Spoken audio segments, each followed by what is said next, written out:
All right, here we are at the first reasonably long translation from stage 19 of Cambridge Latin, Isis. And this translation is called Aristo, named after the character that we met in our model sentences, Aristo. So let's jump into translating. Aristo vir miserimus est. So Aristo is a very miserable man. Superlative adjective right there. Quod vitam durum vivit. Because, adverbial causal clause, he lives a difficult life. All right, so durum is modifying vitam.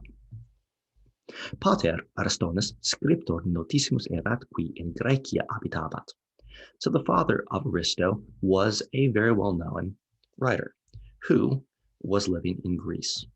Okay, so it's not too difficult in terms of the grammar here. Aristonus is genitive, and scriptor is the predicate nominative of erat. So he was this writer. And what kind of writer? This superlative adjective, very well-known writer. And then qui is modifying. Well, it's a relative clause, so it's describing this writer who is the father of Aristo more, a writer who was living in Greece. So he lived in Greece. Now let's go on and talk a little bit more about what he did. So tragoedias optimas scribebat. So he wrote, or he was writing, it's an imperfect tense verb, the best tragedies. Now, tragedies, there were really only two kinds of drama. That is to say, they didn't have movies back then. They didn't have TV. Everything was performed on stage, and it was, well, at this point, it wasn't always just performed during specific feast days. You could see them more or less all year round because there was traveling troops of people who performed these little shows. But there was only two types. There's only two types that you could get, more or less, two types of actual ones that had proper stories, and that is comedies, and the other one is tragedies.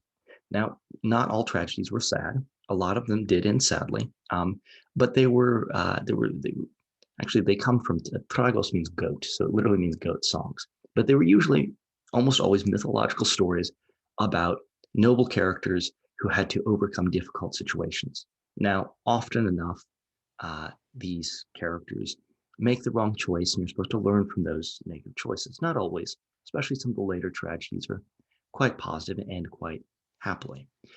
The other ones, comedies, komos means it means like a revelry, and they're usually set in the modern day, and they're about characters who behave a little bit badly, and we can laugh at their faults because we can relate to them. Anyway, usually it was seen that tragedies were a little bit more highbrow though, because they were about noble themes. Anyway, so he was writing the best tragedies. Aristo quod ipse tragoedias scribere vult vitam quietam quaerit. And then said uxor et filia ei obstat. So this is a complex sentence. It has two main clauses. You can tell because the said right there. And it has a couple of subordinate clauses. Well, actually just one subordinate clause, this quod clause. We'll read it left to right. So Aristo, quote, because, and we know this is because Aristo is not going to be neuter. So this has to be because. Aristo, because he himself, this is a reflexive, or sorry, it's a reflexive, not reflexive, it is an intensive pronoun. Pardon me. It is an intensive pronoun because he himself wants to write tragedies. All right, so Aristo, because he himself wants to write tragedies, sought, all right, well, seeks, I should say. I shouldn't translate it as the past, but he seeks, he's looking for a quiet life. But, this is where we get a compound sentence, but his, we'll add a his in there, even though there's no possessive word, but his wife and daughter obstant, obstruct him. So obsto is one of those verbs that takes a dative, which is why ae, demonstrative pronoun for this ae, is in the dative. So they stand in his way. They're keeping him from living a quiet life. So we'll translate that all again. Aristo, because he himself wants to write tragedies, is seeking out a quiet life, but his wife and daughter are obstructing him, are keeping him from doing that. Galatea, uxor Aristonus amicus ad vilam semper invitat. Galatea, the wife of Aristo, always invites friends to the villa, to the house. Notice this uxor aristonis right here. That's in apposition. This is an appositional phrase that is describing Galatea. So it's not directly modified. It's not an adjective. It's another noun that is being used to say, this person who's also this, but without using a relative clause. You could have just as easily said, Galatea, quae est uxor Aristonus. So who is the wife of Aristo? But this is a shorthand way of doing that without forming a full clause. All right. Amici Galateae sunt tibi kines et kitaroidi. All right, so the friends of Galatea are flute players and kithara players. So Galatea is genitive. Tibia, the word for we get for the shin bone, comes from the same thing because flutes were first made out of bones. Because remember that bones they naturally are hollow from the marrow that's in the center of them. So if you just that or reeds, if you drill little holes in them, you can make music with them. And remember that people in the ancient world had a lot of extra time because they didn't have to answer emails and do all of the little things that we have to do. They had to do other things that were important, of course, but they had time to experiment with the things around them. And obviously, there would have been a lot of ox bones and such, and so they made instruments out of them. And then a kithra is it's linguistically related to a word that you'll know. So C and G are pretty much the same sound. K and G are very close in terms of how we make that sound in our mouths. So if you instead say githara, and instead of saying th, but say t, githara, it's very close to a word that we have, guitar. And this is the ancestor to the guitar.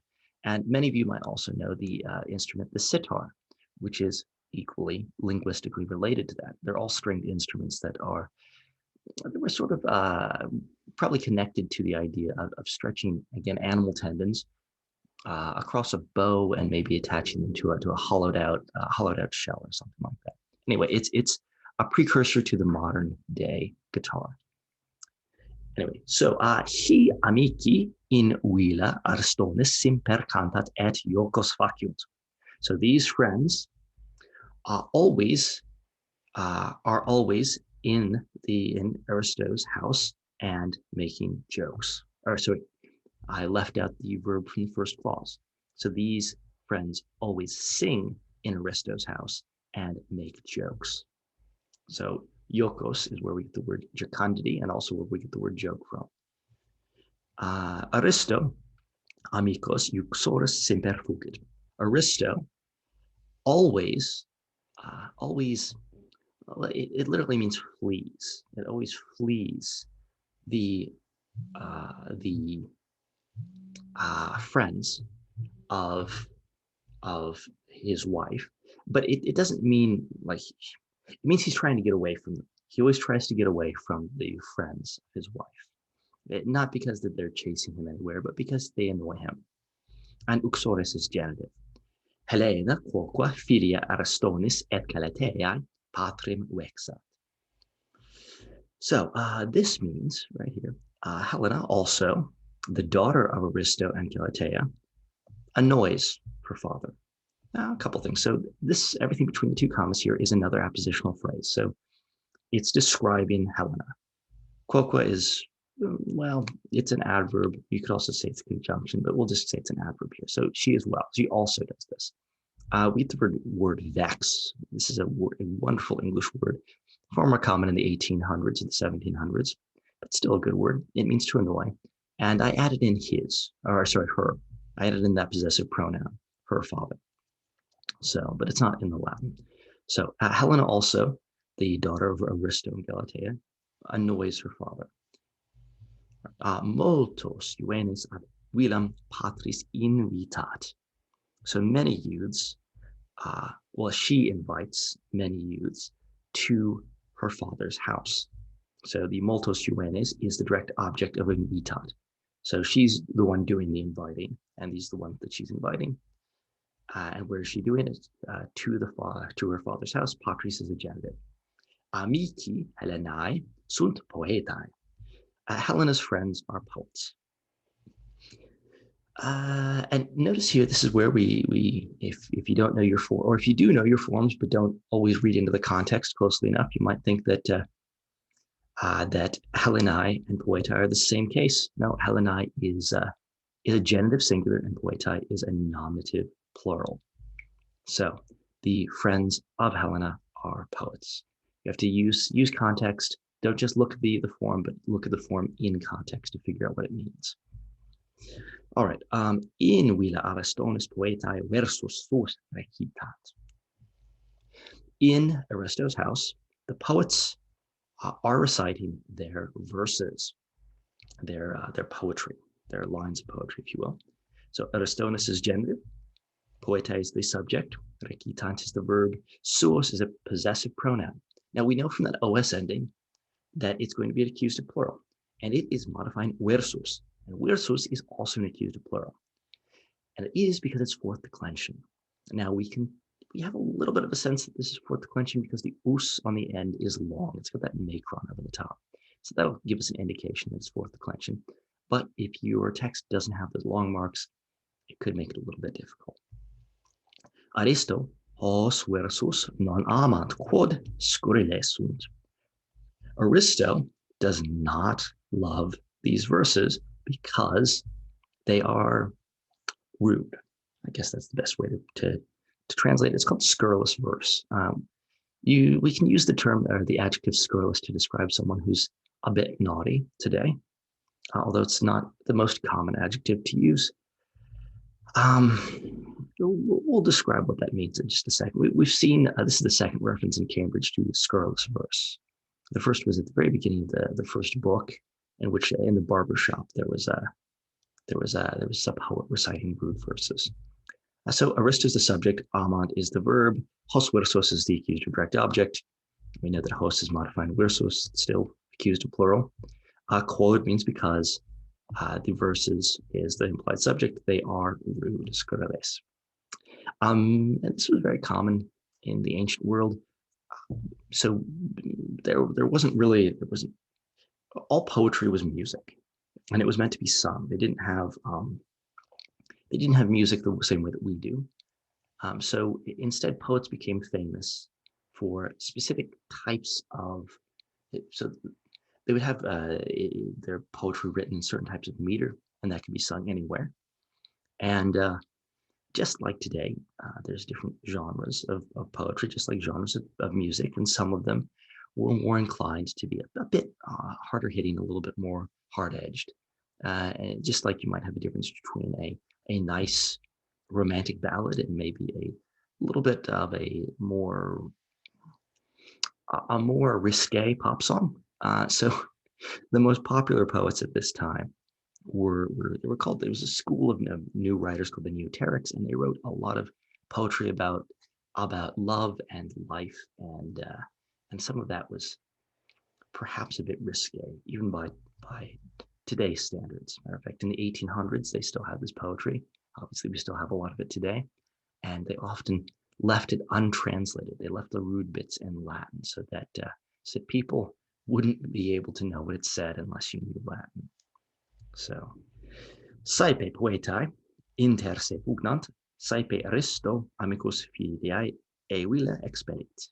So there's two sentences here. Saepe, often the poets argue among themselves. Inter se, that's a reflexive pronoun. Or so not argue, but fight among themselves. Often the poets fight among themselves. Often Aristo expels, he throws the friends out, as friends of his daughter, out of the house.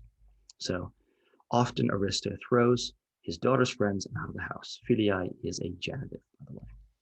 Difficile est Aristoni tragedias scribere. It's difficult for Aristo to write tragedies. Remember, it's the same construction we've seen a lot. Neuter pronoun or neuter adjective plus est plus infinitive plus dative plus that accusative direct object. All right, so that is the end right there. I will see you in the next translation that we have, which is Dies Festus.